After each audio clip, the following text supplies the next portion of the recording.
All right, into my message. Today is part 7 of a series that I started quite a few months ago here at Grace, right before we had all of our shutdowns and everything that went on around about March and April. And it's a series that will probably go for the entire year because it's such an important topic. The title of this series is Where's God?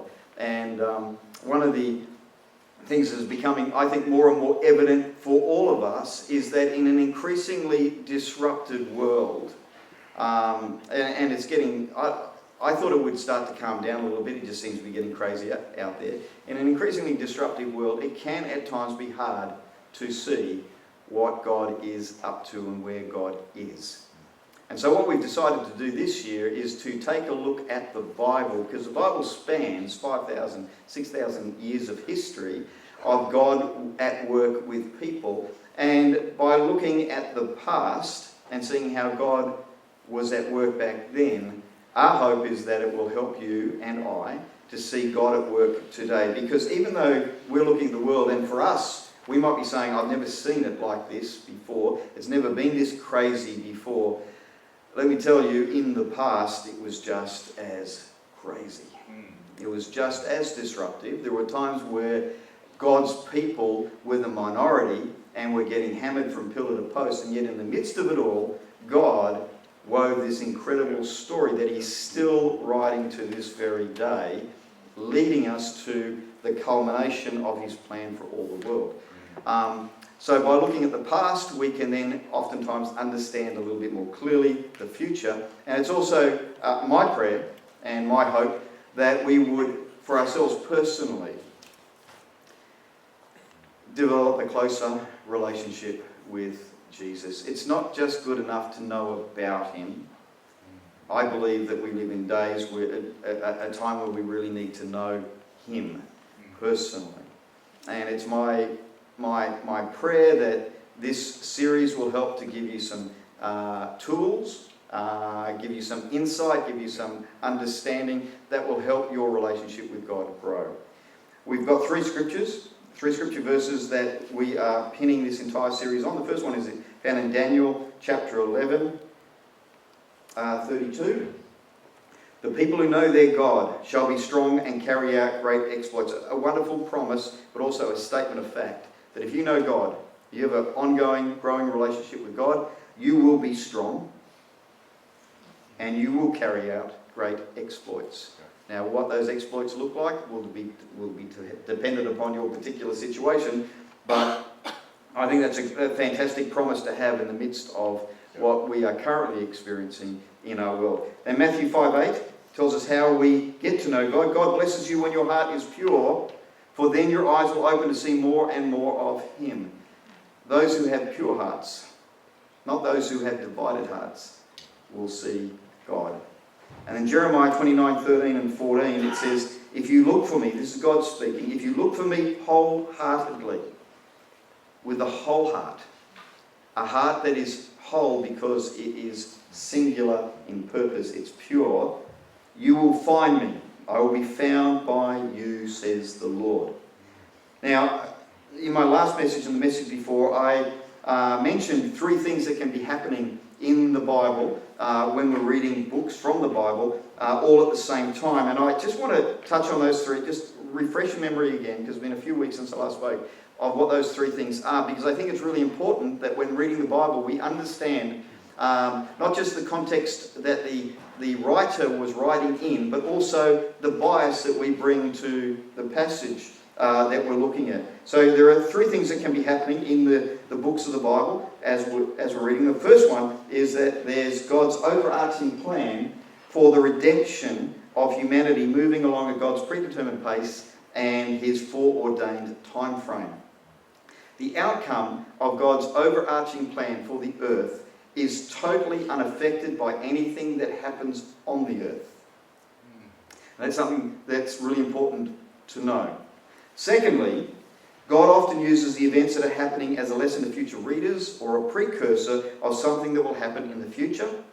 And then thirdly, there's God's personal interaction in the lives of the individuals that we're reading about. Now, depending on which book of the Bible you're reading, there'll often be a different emphasis being highlighted by the writer and it can cause you all sorts of issues if you read everything with only one filter on. The early books of the Bible are setting up God's unfolding plan for all of humanity, and at times the stories that we read can seem a bit harsh and a little bit impersonal if the only filter you're using is the third one, God's personal interaction in the lives of individuals. That doesn't mean that you can't take something away that's meaningful to your own particular situation, but it's important to be aware of the filter that you're using when reading the text as opposed to what the author might be trying to convey. Oftentimes in the Bible you'll find that there's a lot more left unsaid than said. And it can be a bit dangerous when you try to fill in those gaps. And invariably we fill in those gaps according to our bias. All right? So this morning we're moving on to Moses, who holds a particularly pivotal role in the unfolding of God's plan for not only the Israelites but also the whole of the human race. Moses' story spans 4 books in the Old Testament, and there are some wonderful lessons that we can learn from his life which encompass all 3 of the scenarios that I just mentioned. There are also some challenging parts to his story that you're probably never going to be satisfied with, and that's perfectly okay. As I like to remind us constantly here at Grace, there should always, notice I use the word should, not can, but there should always be areas of the Bible that you're grappling with, because to think that you have it all worked out is to say in essence that you've created God in your own image. God can't be fully understood by anyone on the planet. The only people that think they've got God completely worked out are cults, or arrogant, ignorant men and women. You cannot fully understand God, because God is far bigger than anything that we can comprehend or understand. That's not the same as saying God can't be fully trusted, though. And I think that's an important distinction to be made. God can be fully trusted. He just can't be fully understood. And that's okay. Now Moses comes onto the scene around 70 years after Joseph has died, and by then things have greatly deteriorated in the relationship between the Israelites and the Egyptians. In Exodus 1, reading from verse 6, we read, "Now Joseph and all his brothers and all that generation died, but the Israelites were exceedingly fruitful. They multiplied greatly, increased in numbers, and became so numerous that the land was filled with them." That was quick. They obviously had large families back in those days. "Then a new king, to whom Joseph meant nothing, came to power in Egypt. 'Look,' he said to his people, 'the Israelites have become far too numerous for us. Come, we must deal shrewdly with them, or they will become even more numerous, and if war breaks out, we'll join our enemies, fight against us, and leave the country.'" Why he thought that, nobody knows. "So they put slave masters over them to oppress them with forced labour, and they built Pithom and Ramses as store cities for Pharaoh. But the more they were oppressed, the more they multiplied and spread." That's interesting, isn't it? The more they were oppressed, their life wasn't going particularly well. And some Christians today would say that society isn't treating us particularly well, especially here in the West. But it says here, but the more they were oppressed, the more they multiplied and spread. So the Egyptians came to dread the Israelites and worked them ruthlessly. They made their lives bitter with harsh labour in brick and mortar and with all kinds of work in the fields. In all their harsh labour, the Egyptians worked them ruthlessly.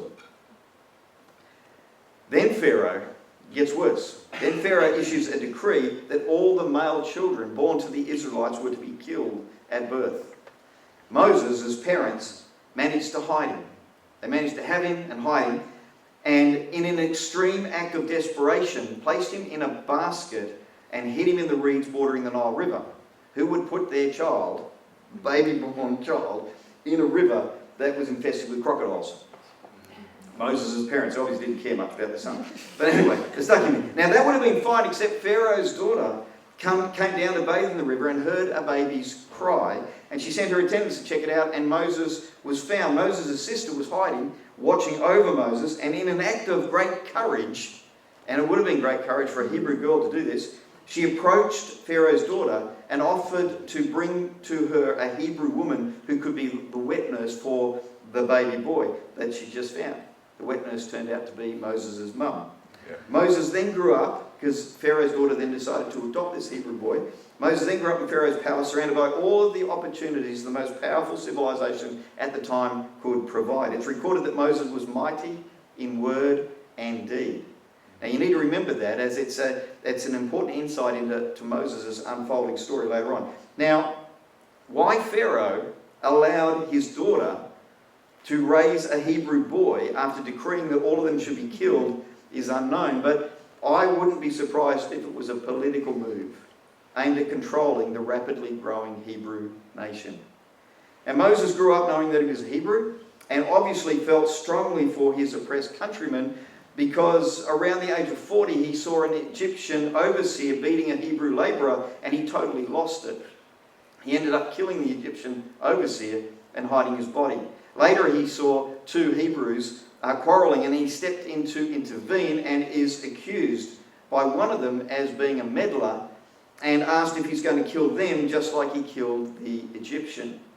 At that stage, Moses realised the gig was up, and his only option was to flee, as he wasn't sure that his adoption by Pharaoh's daughter would be enough to handle the political storm that would be kicked up when it got out that the Hebrew who lives in the Pharaoh's palace killed a native Egyptian. So Moses flees, and he heads into the desert, where he's taken in by a wandering shepherd and eventually marries the shepherd's daughter.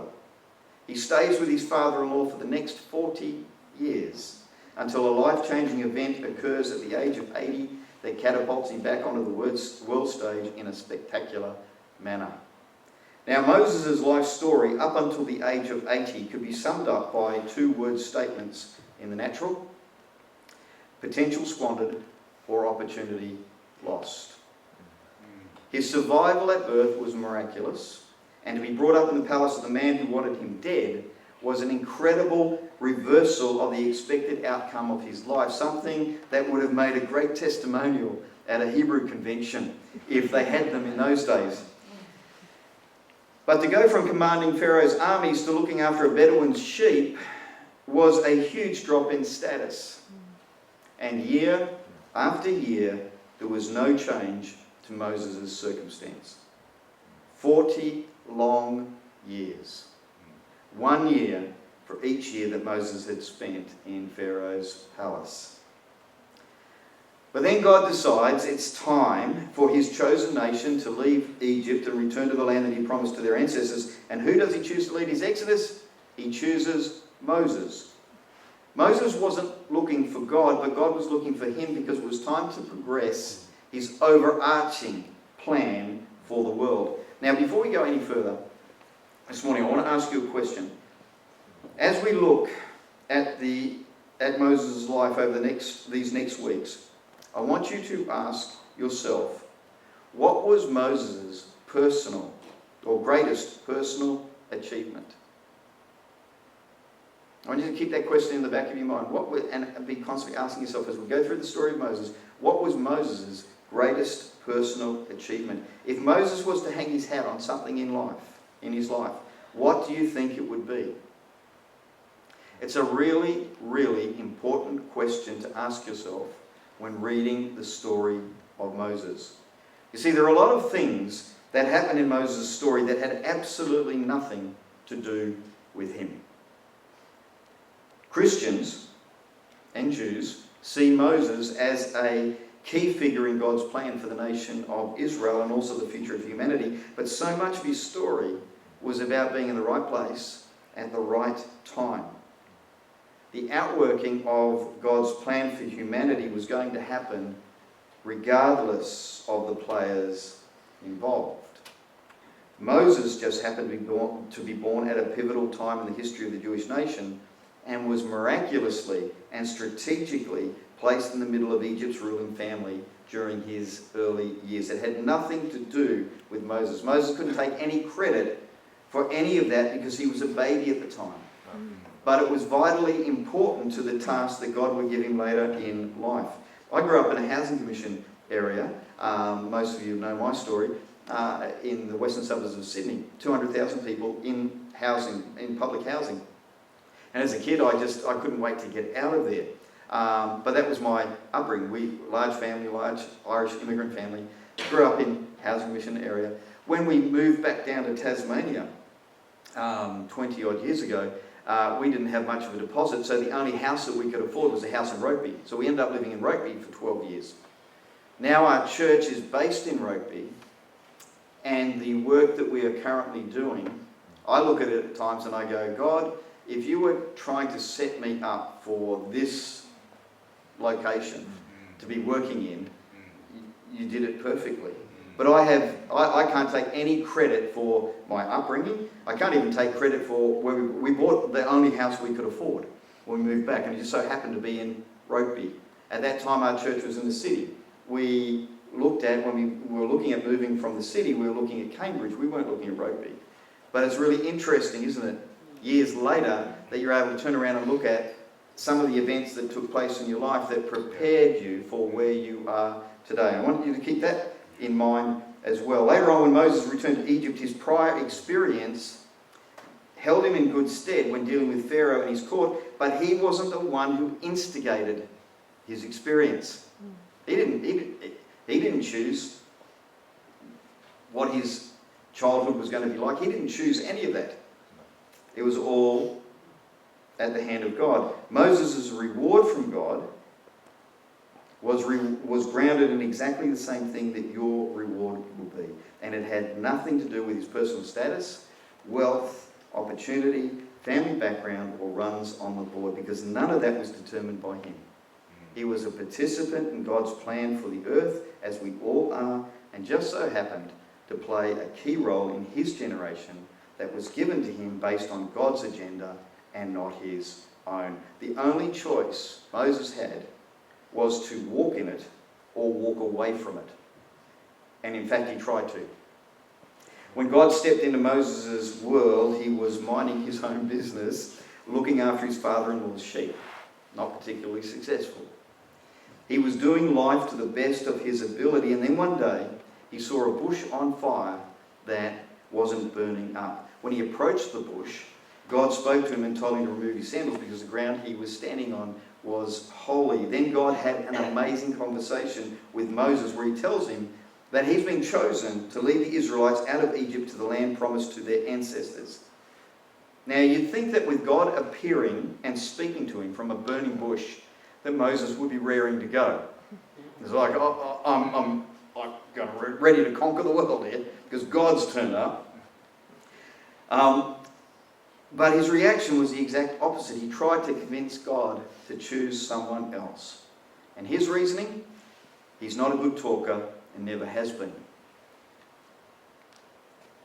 Exodus 4. But Moses pleaded with the Lord, "O Lord, I'm not very good with words. I never have been and I'm not now, even though you've spoken to me. I get tongue-tied and my words get tangled." Then the Lord asked Moses, "Who makes a person's mouth? Who decides whether people speak or do not speak, hear or do not hear, see or do not see? Is it not I, the Lord? Now go, I will be with you as you speak, and I will instruct you in what to say." This is God speaking to him, telling him this. And then what does he do?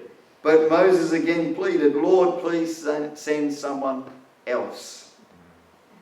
I've always found Moses' response to God at the burning bush really interesting because it flies in the face of his past reality. In Acts 7:22, Luke, when writing about Moses, said this. He said, "Moses was taught all the wisdom of the Egyptians, and he was powerful in both speech and action." Historians have said that Moses commanded Pharaoh's army. Between the time Moses spent living in Pharaoh's court and his encounter with God, something had changed in Moses at a very deep level. His opinion of his ability had taken a dramatic downturn. And I find that extremely encouraging. It also adds some weight to my statement earlier that much of what happens in Moses' life proves he most certainly wasn't a self-made man. He was just in the right place at the right time and was caught up in God's unfolding plan for the nation of Israel. Why do I find it encouraging? Because so many people I know have had similar experiences in life. They started off well, and then due to circumstances that have happened in their lives, have lost their confidence. And often for good reason. But it doesn't matter when God enters into the equation. You see, Moses' issue at the burning bush was that he had more faith in his perceived lack of ability than God's overwhelming ability. Moses' story could have ended at the burning bush if he wasn't willing to at least have another go. In Romans 10:11, reading from the Amplified Version, it says, "Whoever believes in him, whoever adheres to, trusts in, and relies on him, whoever has confidence in God, will not be disappointed in his expectations." If your confidence is in God, the Bible tells us you won't be disappointed. If your confidence is in yourself, or in others, or in your circumstance, or in politicians, or in the world around you, your bank balance, whatever, if your confidence is in anything else other than God, you're kind of on shaky ground. Because none of those things are eternal. None of those things are perfect. God is eternal. He's perfect. He's all wise. He's all loving. When your confidence is in God, that's a good place to be. But for a lot of us, humans, we naturally are self-focused. We naturally look to our own abilities and the skills that we have and the hand that life has dealt us when it comes to confidence, having confidence. The problem with that is that's not really stable.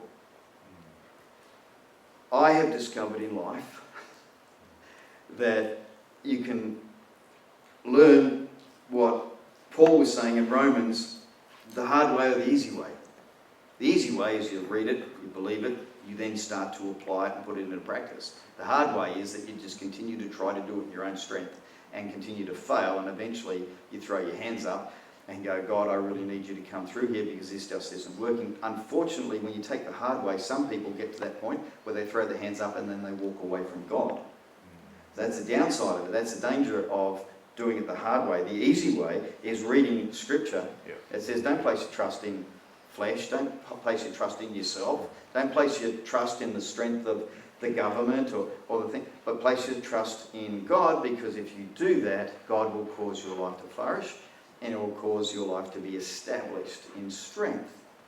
But you've got to change your focus. The people who know their God will be strong and will do great exploits. When you're willing to trust God, you open your life up to endless possibilities. It's easy to focus on what we have to offer, but we need to train ourselves to look to God rather than just our own ability. As Ephesians 3:20 says, God is able to do more than we can ask, think, or even imagine according to his power that works within us.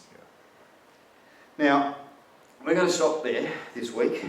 But before we close, I just want to bring you back to the question I posed a little bit earlier. What was Moses' greatest personal achievement? If God were to reward Moses, what would he reward him for? At this stage, you might only be able to say what he wouldn't reward him for. He wouldn't reward him for the things that he had no say in or had no input into. But even that is well worth spending some time applying to your own life. Maybe there are certain things that you feel good about in your own life that have absolutely nothing to do with you. If you're over 6 foot tall, let me tell you something. You have nothing to do with how tall you are. And as men, that's important to us, right? Especially ones that are under 6 foot tall. It's got absolutely nothing to do with you. That's purely genetics. There are lots of things. When you look at your education, when you look at your family history, your family background, and you think, well, I'm pretty good today, I've got it together, that could be because you grew up in a really close, loving family, and that's really great, and I'm not knocking that, that's fantastic. But at the end of the day, is that something that you can look at and go, well, there you go, that's why I'm as good as I am, because I was... That had nothing to do with you. Where you were born has nothing to do with you. How tall you are has got nothing to do with you. The colour of your hair has got nothing to do with you. The way other people treat you at times has nothing to do with you.